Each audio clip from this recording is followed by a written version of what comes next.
Hey everybody, I'm Sarah Taylor and welcome to the Queerpreneur podcast. This is the place for queer women who want to start or grow their business and their straight allies, where we build community, raise awareness and create a platform to celebrate incredible women leaders, change makers and trailblazers. In every episode, my intention is to share knowledge, learning and resources that inspire you to think big, create more impact and step fully into your life and business in a way that feels authentic to you. So if you're ready to take action towards creating a more equal world for everyone, then let's get started. Hey everybody and welcome back to the Queerpreneur podcast with me, your host, Sarah Taylor. And this week's episode is about one of my hot topics right now, which is allyship. So I've spoken before about allies, episode 2 of this podcast. So right back at the beginning, because it's something that I am so passionate about. I do not believe that we can create the change that we want to see in the world, greater equality, greater inclusion, equal opportunity for LGBTQ plus people without our allies. And when I'm talking about allies, I'm talking about cisgendered straight allies for the LGBTQ plus community, to the LGBTQ plus community. I'm also talking about allies within the LGBTQ plus community. So what I mean by that is lesbians being allies for gay men being allies for lesbians being allies for transgender people, non-binary people, etc. So it's so important that we start to recognize the need for us all to be allies to each other. Because there's challenges for allyship between straight cisgender people, members of the LGBTQ plus community, but there's also just as many, I would say, challenges within our own family, our own LGBTQ plus community.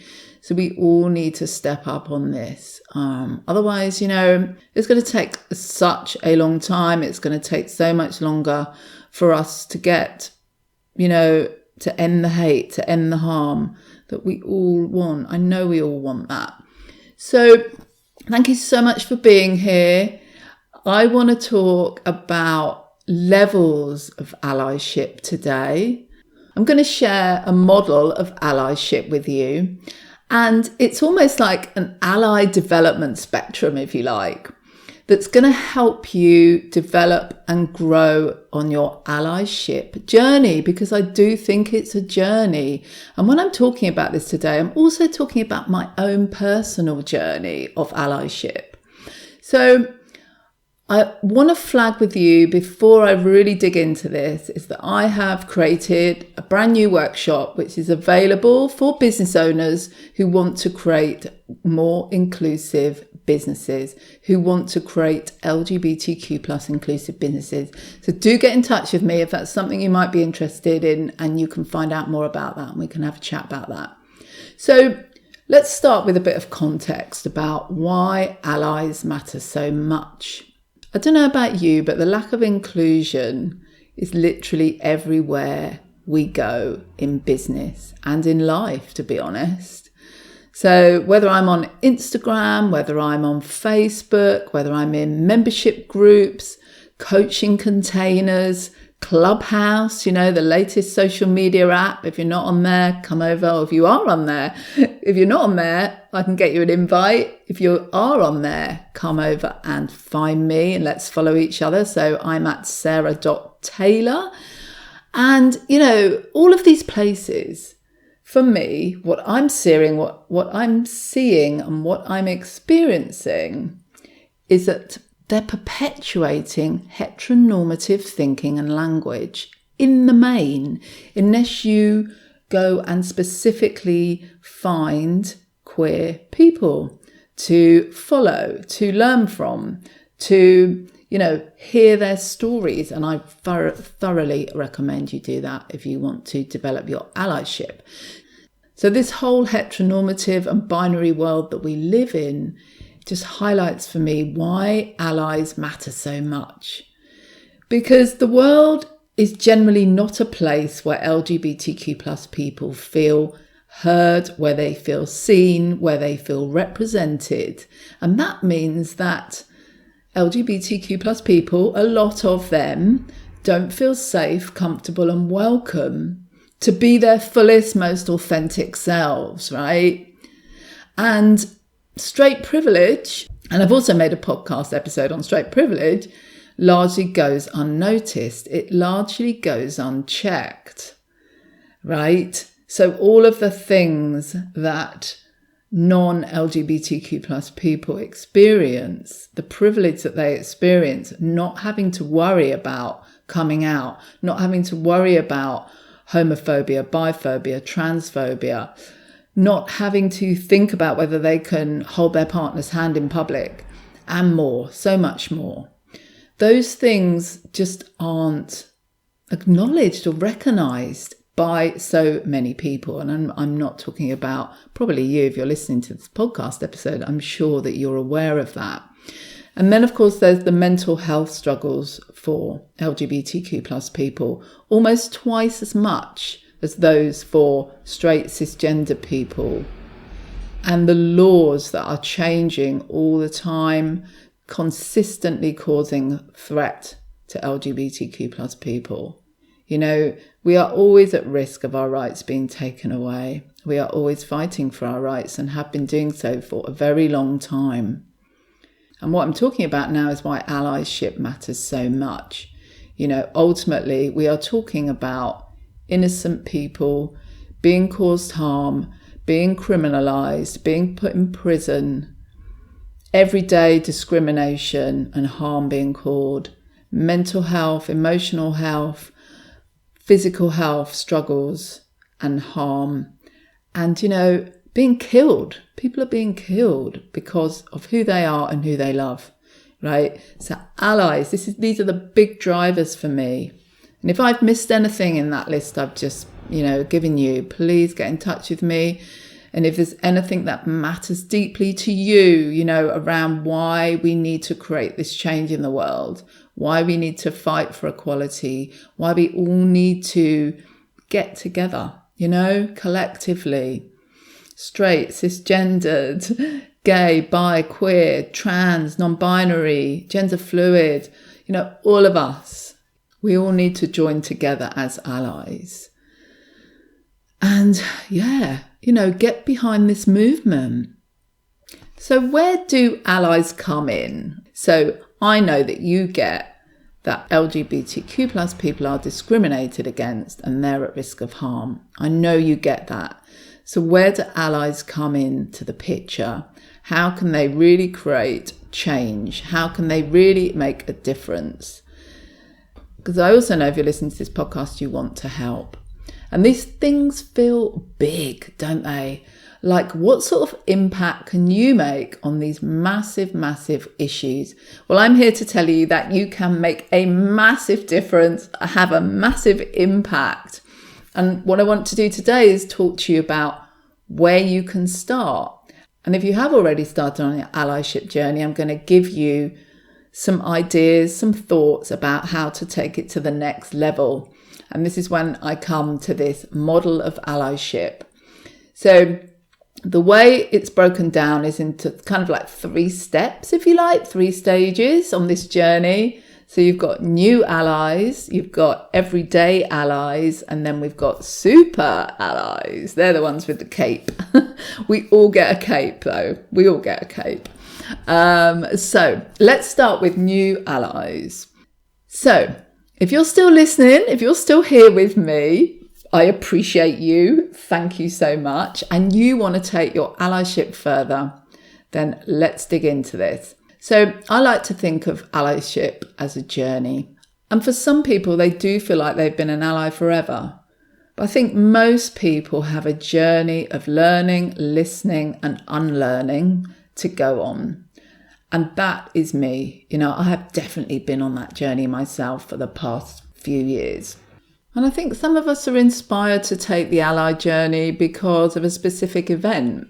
Maybe a loved one, a friend or co-worker comes out to you, for example. And some of us maybe learn more about an issue, like the experiences of young LGBTQ plus people, that inspires us to learn more and get more involved.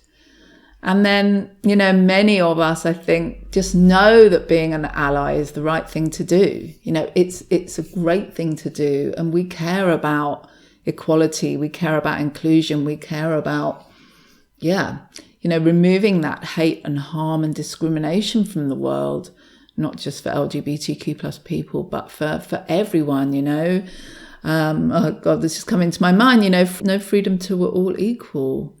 So whatever your reason is for being here and for your commitment to allyship, I think it's wonderful to think that we are a collective, across the globe.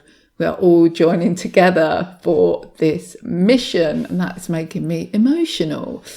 Oh, so much power. We have so much power. And I think that just coming together, working together, joining forces is going to, really, really make the difference that we want to see. And I totally, totally believe that we can do this.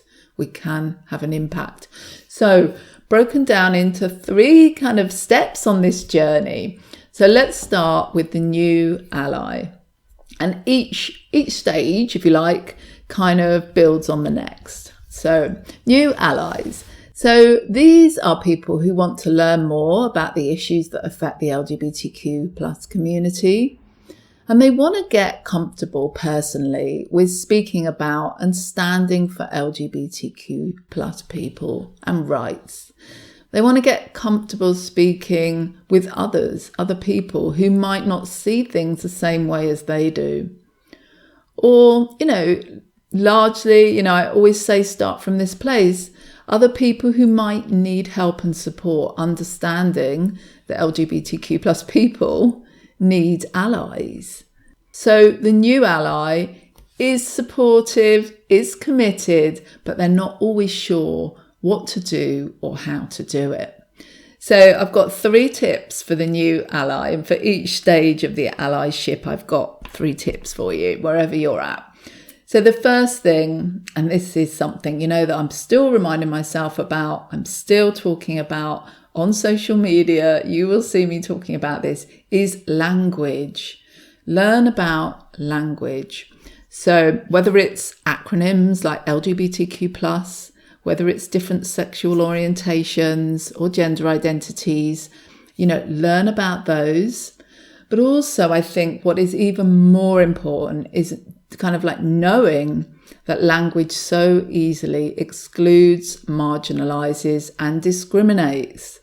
So often I hear guys, ladies and gents, men or women, all binary and very heteronormative terms.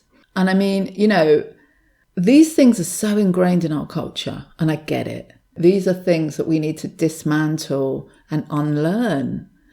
But when you're using these terms, when you're using this language, it excludes people, and therefore it marginalizes and discriminates. And I know how hard it is unlearning these old conditionings, but I really do think we all need to do it. And the more of us that do it, the ripple effect that we will have on our audiences, on our communities, on the people that are looking to us to be the role model, modeling the change that we want to see, right? So that's my number 1 tip. My second tip, which is kind of like joined to that one, is about pronouns. I rarely hear people sharing their pronouns. And this is not difficult. It's different, maybe, for a lot of you listening. But it's so easy. And the more you do it, the more natural it will become. And one of the things I love about the Clubhouse rooms that I'm in, that I host over on Clubhouse, is that people are doing this. And it just warms my heart every time someone does it, because it helps LGBTQ plus people to feel included. It helps LGBTQ plus people to be able to share how they identify and the pronouns that they use. So if anyone listening is not sure what pronouns are, I'm talking about she, her, him, his, they, them. They're the most common. There are other ones, but they're the most common. So when I introduce myself, I say, hi, I'm Sarah, pronouns she, her. Easy peasy, right? People know where they're at. They're not going to make assumptions about your identity and how you identify. Well, they might, but not about the pronouns you use, at least. So the second, because I think pronouns is part of language, really. The second tip I have for you is really, really try not to make assumptions. I see people making assumptions about someone's gender or even their sexuality based on what they look like and their voice. Now, can you imagine being misgendered as a man when you identify as a woman, or vice versa, when quite probably you've been on a journey, you are on a journey of maybe transitioning, of maybe exploring your identity. And I can tell you for sure, those things are, they're deep, they're deep journeys of transformation, they're deep journeys of healing, they're deep journeys of understanding and learning about ourselves. And so the last thing that you want to be doing if you're an ally is misgendering somebody or making assumptions about who they love, right? When the world is not a place that accepts and understands and that recognizes and kind of like appreciates who we truly are, So please watch your assumptions. And third up is learn about LGBTQ plus history and how we got to this place in time. And I've got a couple of recommendations. I'll put these in the show notes. There's lots of books, there's lots of films, there's lots of resources online that can help you with this. Take a look at websites such as Stonewall, ILGA, Mermaids, Human Rights Campaign. I'll put all the links in the show notes. And then I've got a couple of book recommendations for you, a couple of film recommendations for you. There are lots out there. I really like From Prejudice to Pride, which is by Amy LeMay, and Beyond the Gender Binary by Uplevel Menon. Two really easy to read books. I love easy to read books, but they do give you a great sort of background of the history and the things that you might not be aware of, or you might not have in your, you might just not have in your consciousness. So two great books, and then a couple of films that I think are really worth a watch are Disclosure, which is on Netflix, and It's a Sin, which was recently on TV here in the UK. Not sure if that's available elsewhere. Paris is Burning and Pose. I love Pose so much. They're all great things to watch and learn from. So that's the new ally. So you want to take it further, because I know a lot of you that will be listening will already be doing all of that great work. So the next level, if you like, it's kind of like, I don't like calling it a level, but the next development stage, if you like, is the everyday ally. So this is somebody who's learned a lot about LGBTQ plus challenges and struggles. They are taking action when they hear something inappropriate or discriminatory. And if they see or hear an LGBTQ plus person being treated unfairly or at risk of harm, they will do something about it. And I always say, I always add a little caveat to this, if it feels safe for you, right? Because your safety is important too. But you are there, you are taking action, you are noticing, you are speaking up. And I hear people telling me about what they're doing, and it touches me, it touches me because it makes such a difference. And again, it's that role modeling, it's that raising awareness for others who might not be where you are at with this, who might be like, wow, okay, I hadn't even thought about that until that person spoke up. So there's people watching you, there's people witnessing, there's people looking and hearing what you're saying and doing. And you are having an impact on them too, not just the LGBTQ plus person that you're supporting. So I love the work that you're doing. So thank you so much. And of course, the everyday ally is learning all the way and seeking out opportunities to be more effective, to be a more effective ally and support their LGBTQ plus friends, family, clients and communities. So if you think that you're at the everyday ally stage, and I know a lot of you are, then 3 tips for you. And I know a lot of you are doing this already. Celebrating your LGBTQ plus friends, family, clients, community members, right? Responding when someone acts in a way that is discriminatory or is a microaggression or is, just really offensive or harmful to an LGBTQ plus person or the LGBTQ plus community. And then the third thing is openly and actively expressing their support for equality. And I know so many of you are doing this, and I am so thankful to you. And then we have the super ally. So the super ally is a powerful advocate for change. They will find ways to support LGBTQ plus organisations. They will be an active part of creating change, not only personally, but also socially, and sometimes politically too. Right now, there are a lot of people fighting for changing legislation or upholding legislation, certainly in the UK.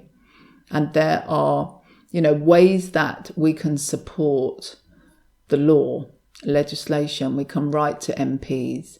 You can support political parties who advocate for LGBTQ plus rights and vote for motions that are going to support changes in legislation and policy.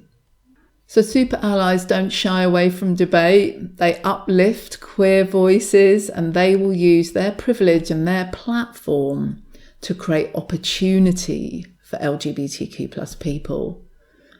And again, I know some of you listening are doing that. Certainly, I've had that experience myself, and I see it happening, and it's so powerful because, privilege is a whole, it's a whole other conversation. It's not a whole other conversation. It's something that is so weaved into all of these conversations, really understanding and recognizing our privilege. And that's something that I do, as a white, cisgendered, middle-class woman. I may be gay, I may be a member of the LGBTQ plus community, but I have huge privilege. And, I know that I can get into spaces that some LGBTQ plus people can't. I can have conversations that are more difficult for some LGBTQ plus people to have. And therefore, it's on my mind all the time, how can I be that catalyst for change? How can I raise and support and lift up other members of my LGBTQ plus family? So, and I know that there's cisgendered, heterosexual allies listening who are doing that for me too. And it all is so important to create this change. We need to all be working together on this. So super allies, what are my top 3 tips for you? So let's start with actively initiating conversations about LGBTQ plus equality with people. So it's kind of like, yes, you're speaking up. Yes, you're noticing when discrimination is happening or inclusion isn't happening. Fan-frigging-tastic. I guess the next sort of step in that journey is actively having the conversation. So initiating those conversations, taking the opportunity to get LGBTQ plus equality on the agenda in whatever way you can. And of course, still being vocal when you hear something that isn't inclusive. I think the second thing is proudly self-identifying yourself as allies in all aspects of your life. From home to work to school, within your faith communities, if you are in those sorts of communities, and really, wearing your ally badge with pride. And there are ally badges available, by the way, so do have a look at those if it's something you're interested in. Wearing your ally badge with pride. And the third thing is, I guess it goes back to this sort of taking action on legislation, advocacy issues to achieve legal equality for LGBTQ plus people. So really looking out for opportunities to do that and get involved in that way would be absolutely incredible. So what do you think? Where do you think you are on the spectrum right now? And please know that wherever you are so appreciated. You are so needed. I would really love to hear your reflections on today's podcast episode. So please do drop me a DM over on Instagram, is where I spend most of my time, or you can email me and let me know. Where do you think you are on the spectrum? What do you think about all of the things that I've shared in today's episode? And if you found today's episode valuable, then please do leave a review for the podcast, because the more reviews the podcast gets, the more people get to hear about it and learn from the content and the wonderful guests, of course, that I have on.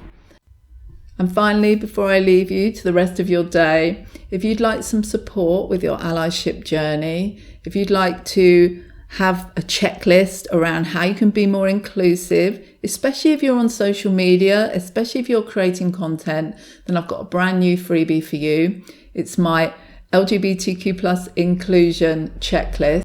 The link to the checklist is in the show notes. All you need to do is click there and you can download it. And as always, thank you so much for being here. Thank you so much for sharing your time with me. Thank you for being an incredible ally.